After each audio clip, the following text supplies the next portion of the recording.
Who gave the Sanhedrin its power? And why was Paul working for them?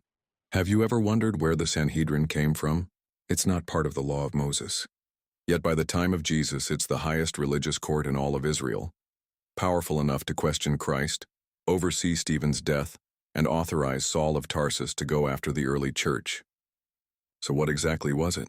The word Sanhedrin comes from a Greek term meaning council or assembly.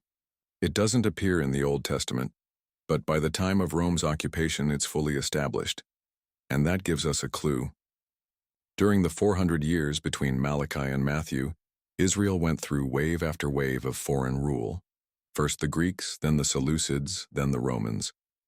Without a functioning kingdom or independent priesthood, a new leadership structure formed, part religious, part political, and focused on preserving identity under foreign control. That's where the Sanhedrin came in.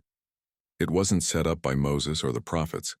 It developed during that silent period when the voice of God seemed absent and tradition began replacing revelation.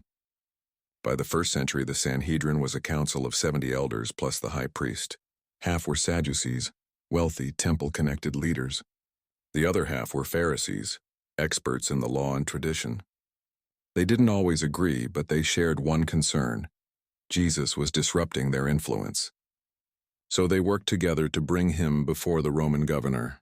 Later, they opposed his followers, including Stephen, whose bold preaching stirred up strong reaction. And that's where Saul of Tarsus enters the picture. Saul, who we now know as Paul, wasn't a full member of the council, but he was trained by Gamaliel, one of its most respected voices. He was given permission to track down followers of Jesus, believing he was protecting the faith. But everything changed when he met the risen Christ. The Sanhedrin would eventually fade from history after the destruction of the temple in 70 AD. But the message of Jesus, once opposed by the council, continued to spread through men like Paul, whose life was completely transformed. Religious systems may rise and fall, but the truth of God's kingdom endures forever.